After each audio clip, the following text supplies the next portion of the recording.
Okay, so the question was, what is the purpose of, it's actually, I thought maybe I have a syntax error, it's convertKey. But let me share my screen to tell you, okay, let me first tell you what it is. So if you think about the keyword, sometimes people use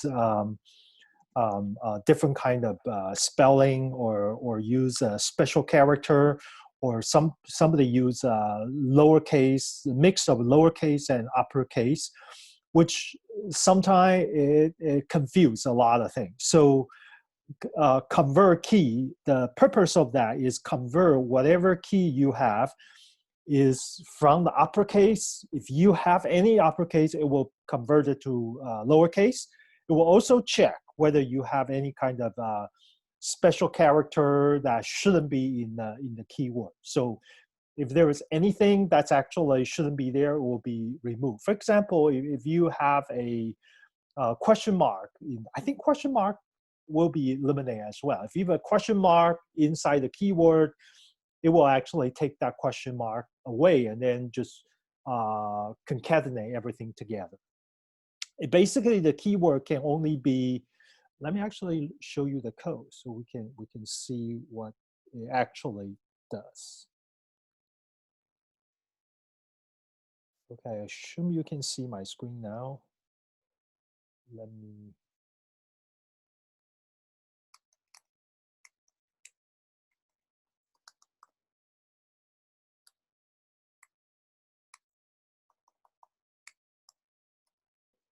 I'm surprised it's not here.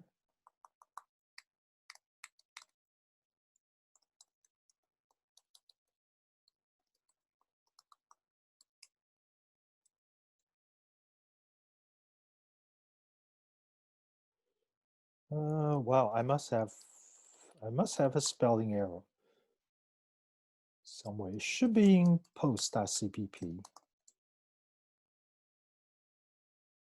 Okay, no, where it is? Oh, this is homework 5. Sorry, I need to go to homework 6.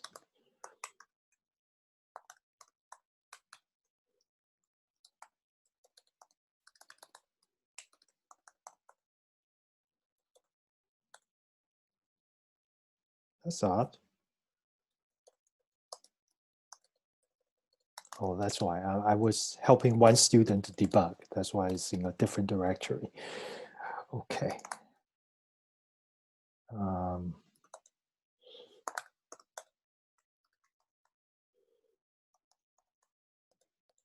Okay, now let me look at where the file is. Yeah, this is convertKey, post.cpp.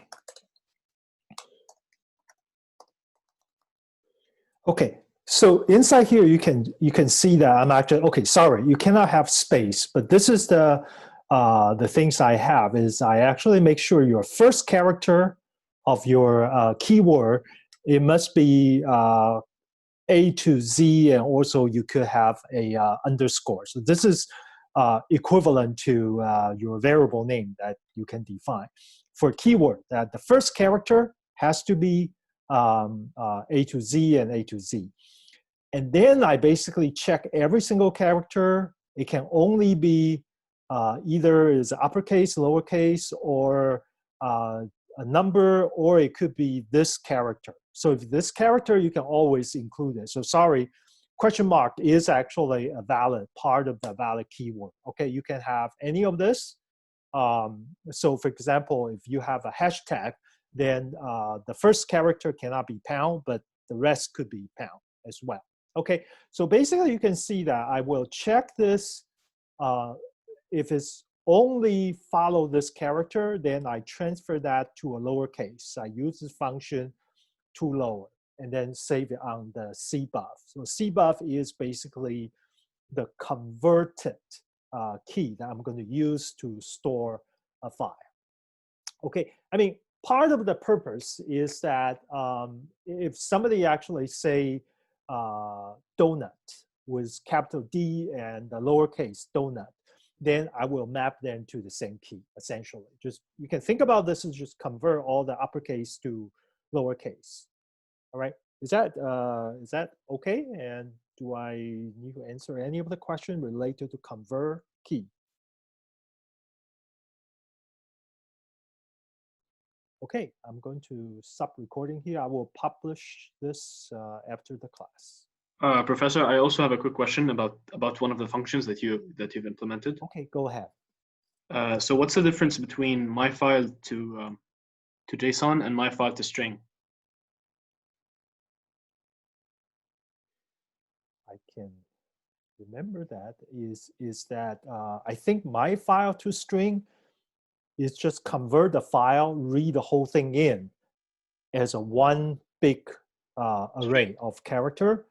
And my file to JSON is not only do my file to string and then convert that string to JSON value.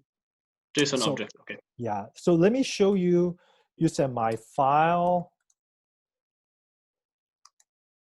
to, let's do a my file to JSON, right? If you see my file to JSON, basically two parameters. One is a file name, and then I actually process, so it becomes stored in the JSON object format. So you can see that it's actually called. I think it actually, oh, it didn't call my file to string. Okay, so it's open the file, read everything, and then it has the last part is my parse JSON, and that's what you're doing.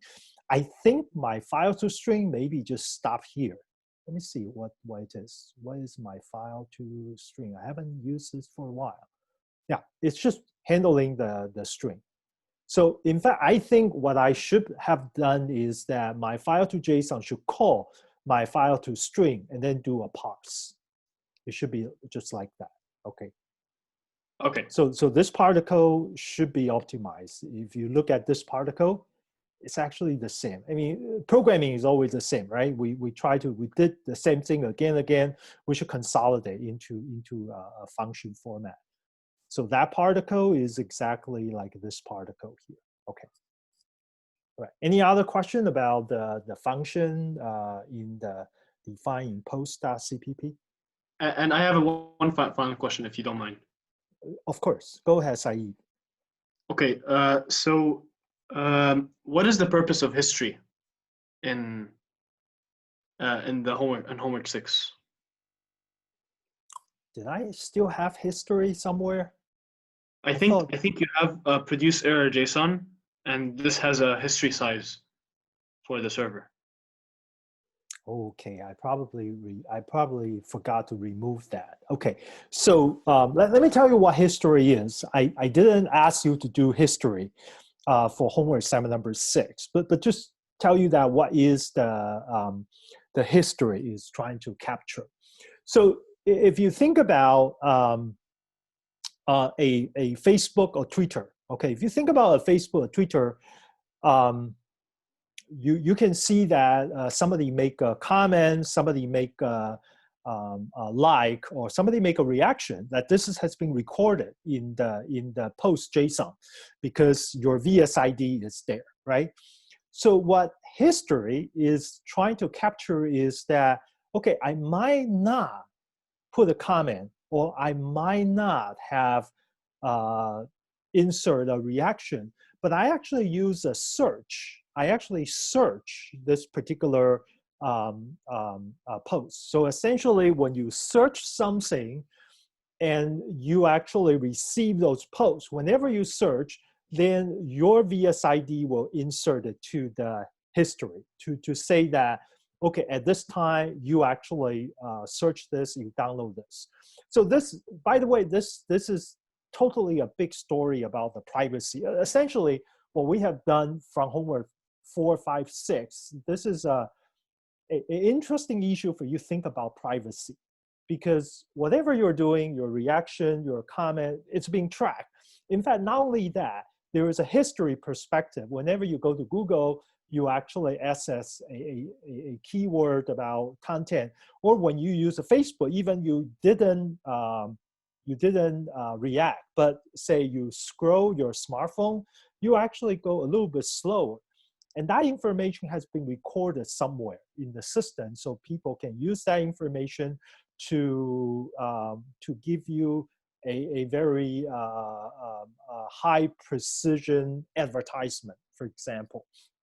So we always worry about social profiling. So the history is a way to let us know that to track how you interact with this information, even if you have not done anything. Even you just say search a keyword, I'm going to tell you that, hey, this post has actually been delivered to you. So that's actually reason number one. And reason number two is also related to the search, which I didn't ask you to do at all, is that maybe you did this search. And after you did this search, there is a new post related to the keyword actually came up.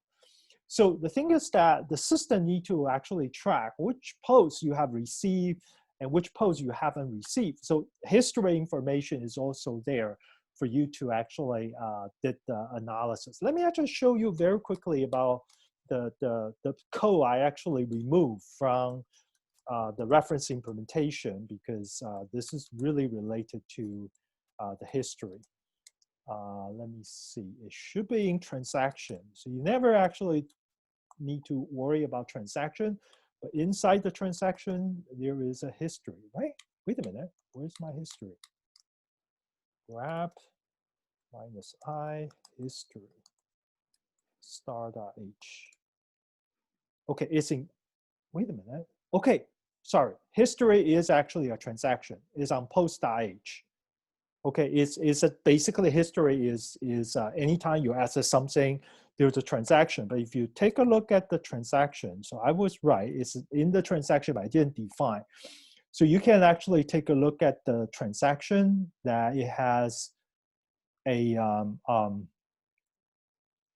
it has the information about when and which person and where you actually access this information. Okay, so it's essentially, I want to know, I'm actually keep tracking this, is that you're at UC Davis, at what time, using what IP address, you actually download this post. So that's the transaction information that being used in the using transaction to keep tracking people's history. Professor, can we use transaction for part 3 of homework 6? Of course, of course. Yeah. Okay. Yeah, I mean, transaction is actually a very interesting concept because everything can be modeled as a transaction.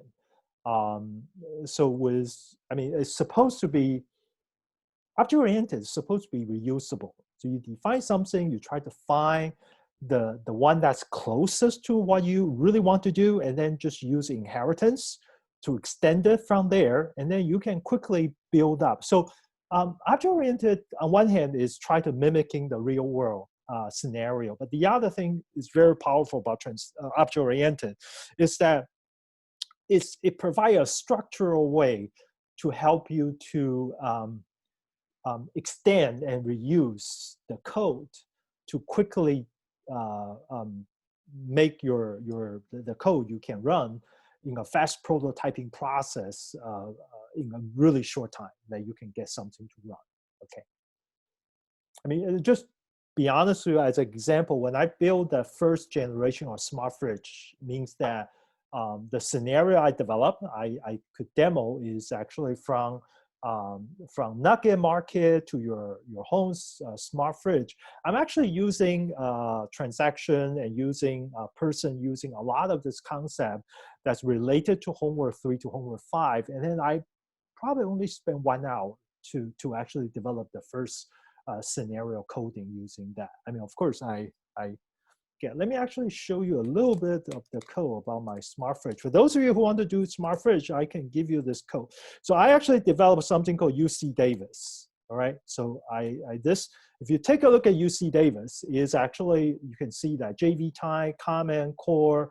I actually developed coupon. I developed a credential. I developed a fridge.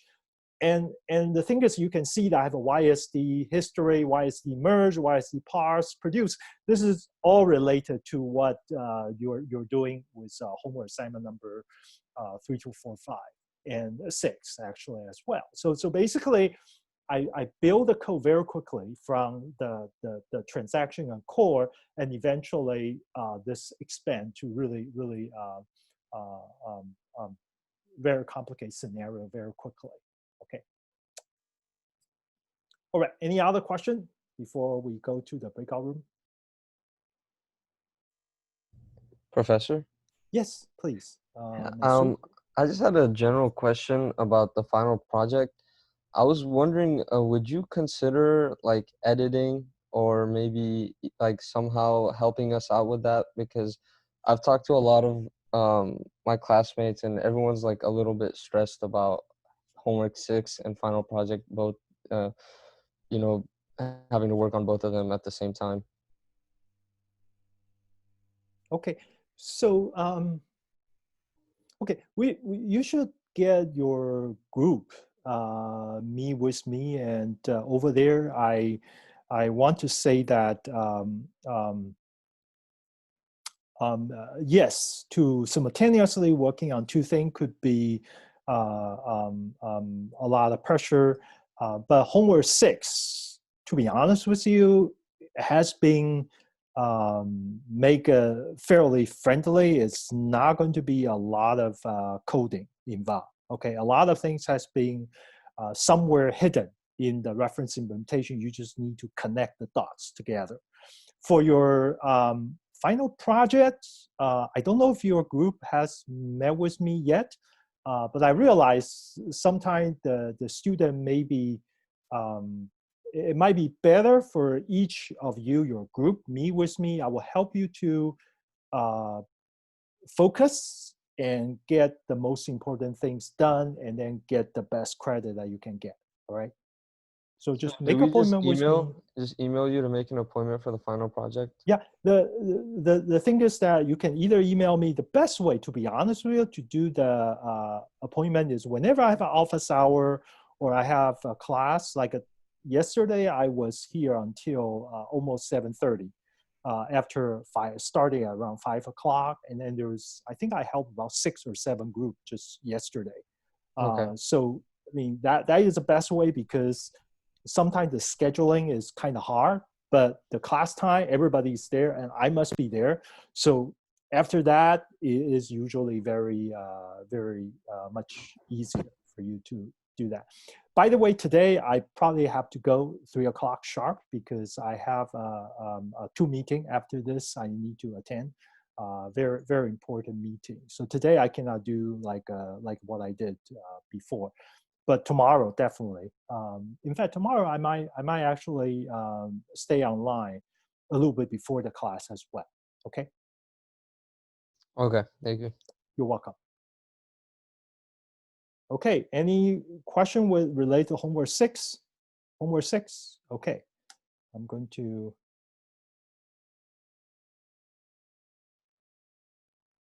close this.